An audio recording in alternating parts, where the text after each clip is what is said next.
जय भारत दोस्तों, BNB class में आपका स्वागत है। आज हम आपको रुधिर से संबंधित एक टॉपिक बताएंगे, आरएच फैक्टर। आरएच फैक्टर इसी को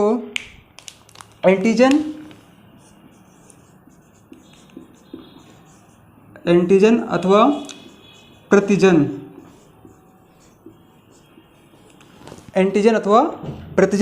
कहते हैं। सबसे पहले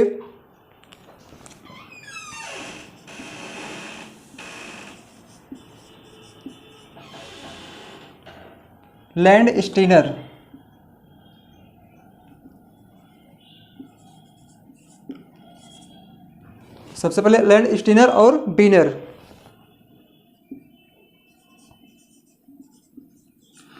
लैंड स्टीनर और बीनर ने 1940 ईस्वी में रहीसस मंकी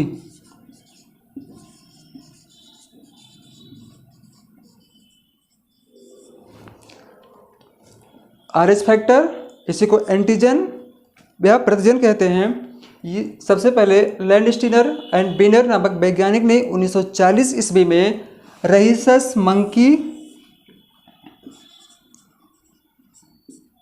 बंदर पर इस प्रतिजन की खोज किया था और उन्होंने बताया कि पूरे विश्व में लगभग 80% लोग आरएच पॉजिटिव होते हैं, 15% आरएच नेगेटिव लोग होते हैं।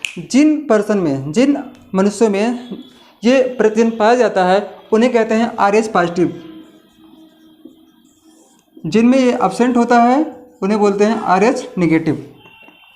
अगर हम बात करें भारत के, इंडिया की, तो इंडिया में लगभग 97% लोग जो हैं आरएच पॉजिटिव पाए हैं। कितने? 97% लोग इंडिया में आरएच पॉजिटिव हैं, तो जो 3% बचे हैं वो नेगेटिव हैं। अब यहाँ से क्वेश्चन कैसे बनता है? क्वेश्चन यहाँ से एग्जाम में ये पूछता है कि आरएच पॉजिटिव, मान लीजिए कोई मेल है, ये क्या है आरएच पॉजिटिव, और फीमेल आरएच पॉजिटिव अगर हैं। अगर इन दोनों की शादी होती है, जो बच्चे पैदा होंगे तो कैसा होगा बच्चा? आरएच पॉजिटिव होगा और नॉर्मल होगा। अगर मेल आरएच पॉजिटिव है, फीमेल भी आरएच पॉजिटिव है, तो जो बच्चा होगा वो नॉर्मल होगा। अब यहाँ क्वेश्चन आता है कि अगर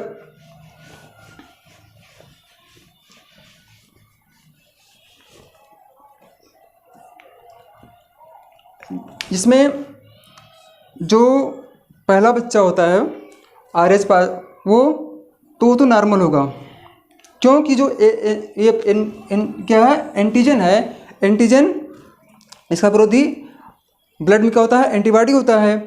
तो एंटीजन जब बच्चे में, मान लीजिए कोई बच्चा है तो इसमें क्या है आरएच पॉजिटिव है, तो इसमें बच्चा नॉर्मल होगा पहला, क्योंकि जब बच्चा भ्रूणावस्था में रहेगा तो जो ये प्रतिजन है एंटीजन, ये ब्लड आरबीसी के द्वारा जो प्लेसेंटा होता है, प्लेसेंटा के माध्यम से माँ के ब्लड में मिल जाएगा। जब माँ के ब्लड में मिल जाएगा, मदर ब्लड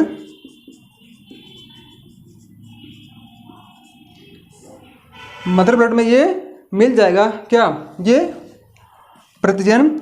और इसमें क्या होगा? पहले तो धीरे धीरे एंटीबॉडी, इसके प्रति एंटीबॉडी शरीर में माँ के बन जाएगा, तो जो पहला बच्चा पैदा होगा माँ का वो क्या होगा? नॉर्मल होगा।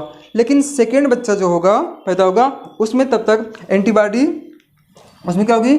आरबीसी क्या होगी? उसमें क्लॉट कर जाएगी, मतलब जम जाएगी आरबीसी, और जो बच्चा पैदा होगा वो क्या होगा?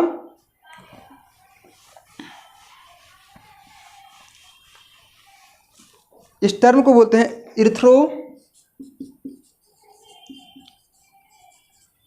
Erythroblastosis fetalis.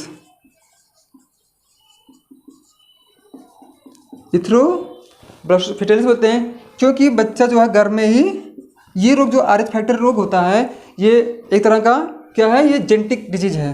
क्या है? जेनेटिक रोग है ये। इसमें, इस रोग में यह अधिकतर बच्चों में होता है। जब बच्चा माँ के गर्भ में रहता है तब ये रोग होता है, RH फैक्टर।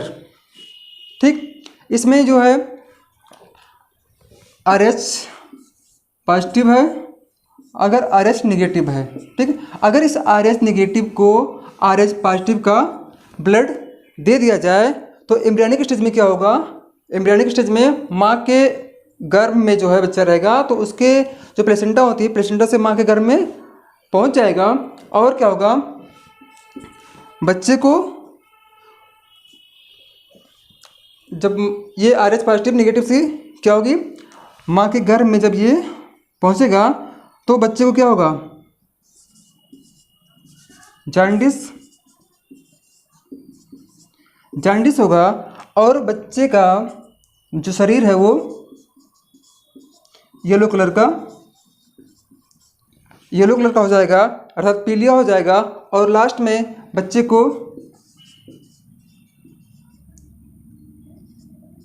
एनीमिया से क्या होगी, इसकी डेथ हो जाएगी। तो ऐसे बच्चे जो है माँ के गर्भ में ही क्या हो जाते हैं, एक्सपायर हो जाते हैं, या बच्चे के जन्म के बाद कुछ ही समय में एक्सपायर हो जाते हैं। किसके कारण? इरिथ्रोब्लास्टोसिस फिटेलिस कहते हैं। एग्जाम में क्वेश्चन पूछता है कि RH फैक्टर जो रोग है ये कैसा, जेनेटिक है या ऐसे है, तो क्या है, ये जेनेटिक डिजीज है। ठीक, उपचार क्या है? इसका उपचार है कि प्लाज्मा से तैयार की जाती है एक IgG एक तरह का क्या है, ये इम्यूनोग्लोबुलिन है, प्रतिरक्षा तंत्र को बढ़ाता है, रोगों से लड़ने की सहायता करता है। इसको हम प्लाज्मा से तैयार कर डायरेक्ट मदर्स ब्लड में इंजेक्ट कर देते हैं। प्लाज्मा से एक IgG जो है क्या है, ये इम्यूनोग्लोबिन है। ये क्या है, ग्लोबुलिन। जब इसको हम पढ़ाएंगे, आपको प्रतिरक्षा तंत्र पढ़ाएंगे, वहाँ पे बताएंगे, तो क्या है, एक तरह का रोगों से लड़ने में सहायता करता है ये। जब इसको हम माँ के ब्लड में इंजेक्ट कर देंगे तो क्या होगा, जो RH एंटीजन रहेगा, जो RH एंटीजन ये या प्रतिजन रहेगा, क्या होगा, वो उसको ये क्या करेगा, ये नष्ट कर देगा। जब इसको नष्ट कर देगा एंटीजन को, इस एंटीजन को जब IgG इम्यूनोग्लोबुलिन G जो है नष्ट कर देगा तो क्या होगा,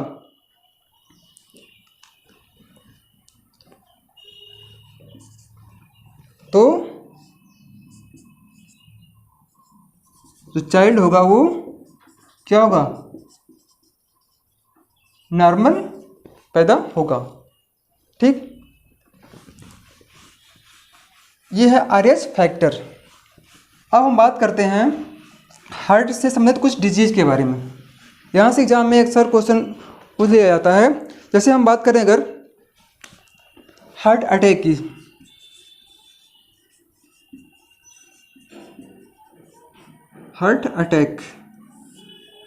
हार्ट अटैक यहाँ से क्वेश्चन पूछता है एग्जाम में। हार्ट अटैक क्या है, तो जब जो हमारी हार्ट की मांसपेशियाँ हैं उसमें जो है सडनली वो क्या हो जाए, डैमेज हो जाए। आप तनाव में रहिए, ठीक है, या अधिक एक्सरसाइज कीजिए,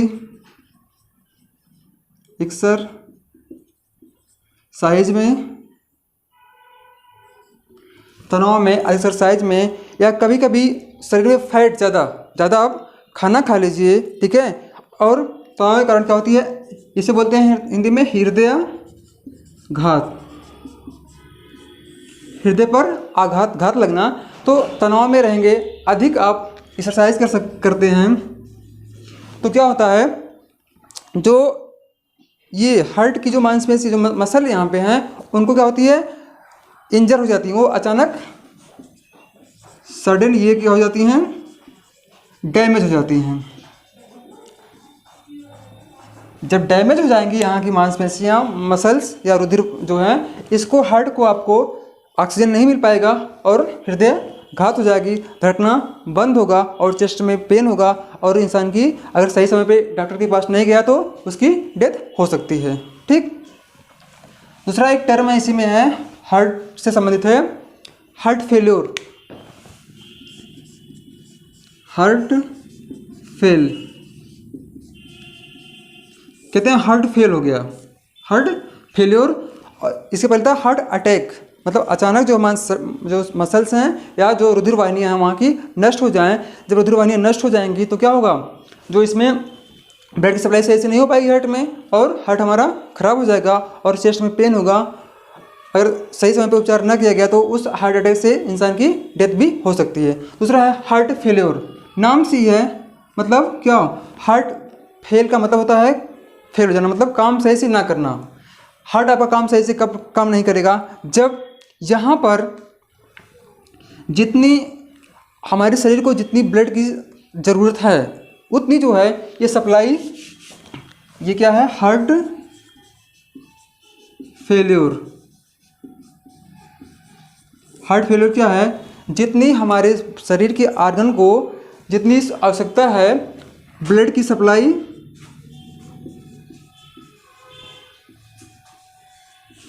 ब्लड की सप्लाई जो है प्रॉपर नहीं हो पा रही, प्रॉपर ब्लड की सप्लाई नहीं हो पा रही है, इसे बोलते हैं हार्ट फेल्योर बोलते हैं। ठीक। एक टर्मिनोलॉजी इसमें है cardiac arrest. Cardiac arrest, cardiac arrest, arrest से नाम है क्या, किसी को अरेस्ट करना, या अरेस्ट करना मतलब क्या, जैसे आपने कोई वो किया हो, कहीं पे चोरी किया है, आपको पुलिस पकड़ ली, करने पुलिस ने अरेस्ट कर लिया है, या सीबीआई वाले ने छापा मार के कितने लोगों को अरेस्ट कर लिया है। तो अरेस्ट का मतलब क्या हो, जो आपकी एक्टिविटी है, क्या हो, जो आपकी एक्टिविटी है वो स्टॉप हो गई। ठीक है।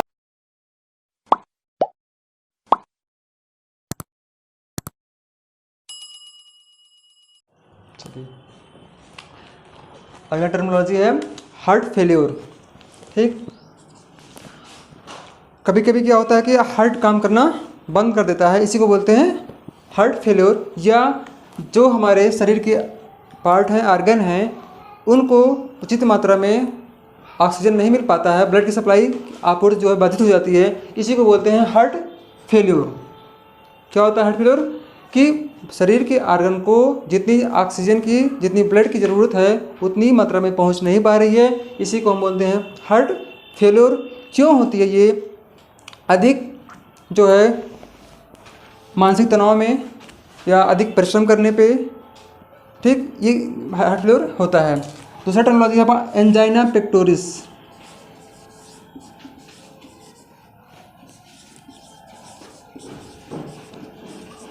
एंजाइना पेक्टोरिस, जब हार्ट बीट की, जो हार्ट धड़कन है हृदय की, वो तेज हो जाए, मतलब क्या हो जाए, हार्ट में पेन हो जाए, हार्ट में पेन हो, इसी को बोलते हैं एंजाइना पेक्टोरिस।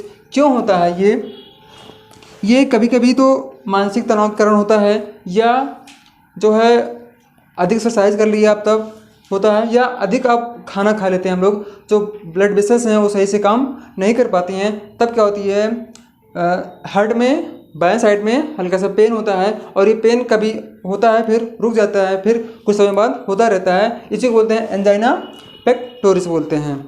ठीक। फिर है एक टर्मिनोलॉजी इसमें है ट्रैकीकार्डिया।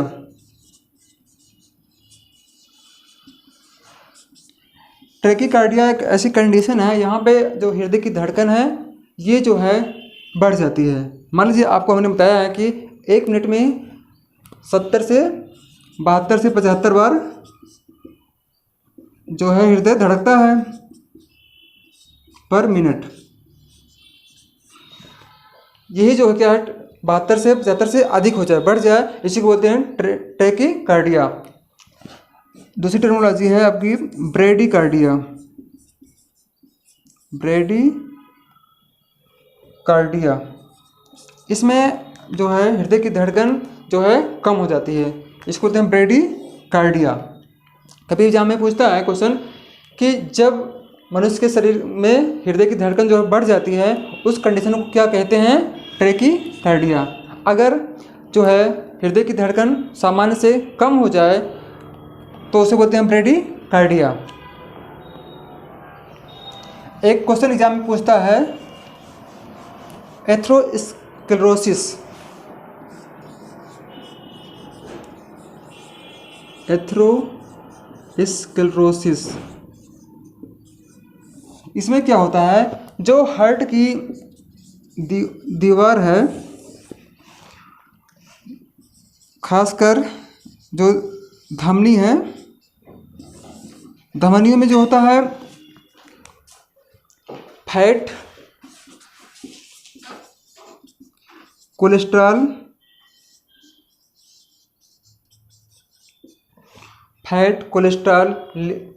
लिपिड, इन सब चीज़ की मात्रा इसमें जब बढ़ जाती है, जम जाती है यहाँ पे, तो यहाँ पे रुधिर की सप्लाई जो होती है बाधित हो जाती है और जो हृदय को ऑक्सीजन सही से नहीं मिल पाता है। इससे क्या होती है?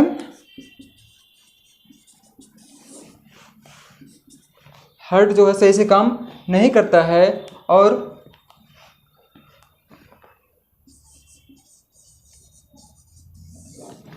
जब हार्ट सही से काम नहीं करेगा तो क्या होगा? शरीर के अंगों को ब्लड नहीं मिल पाएगा, ऑक्सीजन नहीं पहुंच पाएगा, तो इंसान की डेथ हो सकती है।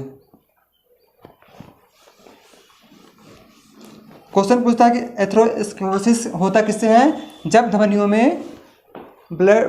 में क्या फैट, प्रोटीन या वसा, कोलेस्ट्रॉल जम जाता है तो यहाँ पे ये धमनियाँ बाधित हो जाती हैं, सप्लाई नहीं कर पाती हैं ऑक्सीजन का, इसी को बोलते हैं एथेरोस्क्लेरोसिस बोलते हैं। आइए हम बात करते हैं सिंगल सर्कुलेशन के बारे में। सिंगल सर्कुलेशन एग्जाम में यहाँ से क्वेश्चन पूछता है कि सिंगल सर्कुलेशन किसमें पाया जाता है? फिश में। किसमें? मछलियों में सिंगल सर्कुलेशन पाया जाता है। इसे कहते हैं एकहरा रक्त परिसंचरण। क्यों? क्योंकि यहाँ से जो हार्ट में रुधिर एक बार आता है और हमेशा मछलियों के जो रुधिर वाहिनियाँ होती हैं यहाँ पे हमेशा अशुद्ध रक्त बहता है,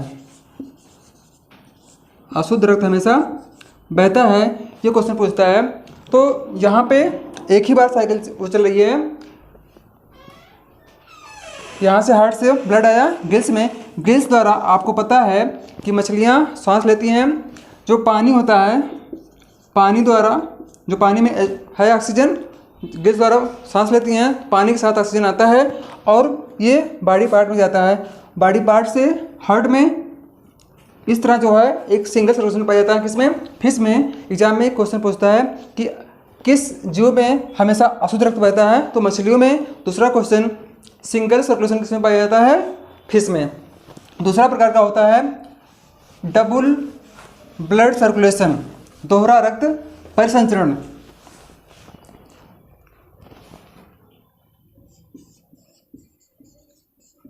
डबल ब्लड सर्कुलेशन, इसमें क्या होता है? फेफड़े से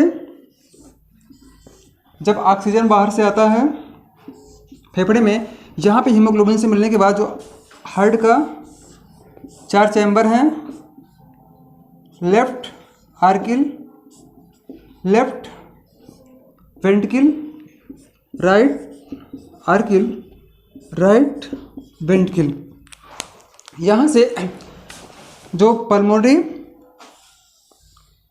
यहाँ से शुद्ध रक्त आएगा इसमें, यहाँ से यहाँ पे, फिर यहाँ से जो एवार्टा है,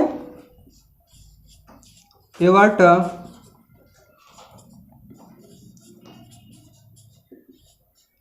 आर्टियोल में चेंज होगी, और फिर यहाँ पे ये क्या है, बॉडी पार्ट है,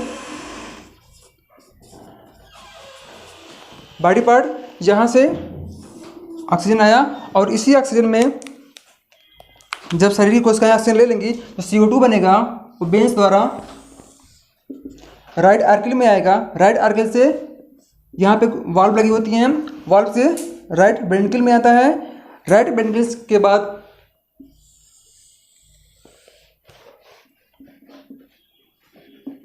ये यहाँ से लंग में जाता है। इस तरह यहाँ पे हार्ट में हमारे रुधिर 2 बार आ रहा है, इसलिए इसे बोलते हैं डबल ब्लड सर्कुलेशन, दोहरा रक्त परिसंचरण बोलते हैं। कहाँ पाया जाता है ये? मछली को छोड़ के जितने भी जीव होते हैं वहाँ पे दोहरा रक्त परिसंचरण पाया जाता है। इसकी खोज किसने किया था? William Harvey. विलियम हार्वे नामक वैज्ञानिक ने इसकी खोज किया था। जो यहाँ से लंग से ब्लड को ले आ रही हैं इन्हें बोलते हैं पल्मोनरी वेन। और ये क्या है? जो यहाँ से बॉडी पार्ट से धमनी, जो मोटी एवार्टा है, आर्टियोल है, आर्टरी में डिवाइड होती हैं, फिर यहाँ पे ये वेन है। वेन में हमेशा अशुद्ध रक्त बहता है, धमनी में शुद्ध रक्त बहता है, लेकिन एक यहाँ है पल्मोनरी आर्टरी। यहाँ पे एक्सेप्शन है, ये क्वेश्चन पूछता है एग्जाम में, ऐसी कौन सी धमनी है जहाँ पे अशुद्ध रक्त बहता है? तो आंसर सही होगा पल्मोनरी आर्टरी। दूसरा क्वेश्चन है कौन से वेन में शुद्ध रक्त बहता है? Pulmonary vein. इस तरह जो है हृदय में 2 बार रुधिर आ रहा है, इसीलिए इसको बोलते हैं डबल ब्लड सर्कुलेशन। ठीक, आज जो है आपका ये ब्लड सर्कुलेशन टॉपिक समाप्त होता है यहीं पे। अगले लेक्चर में हम आपसे नए टॉपिक के साथ मिलेंगे। इस टॉपिक में अगर आप लोगों को कोई दिक्कत हो, कोई समस्या आ रही हो, तो आप कमेंट कीजिए और इस चैनल को सब्सक्राइब कीजिए, शेयर कीजिए, लाइक कीजिए। जय भारत।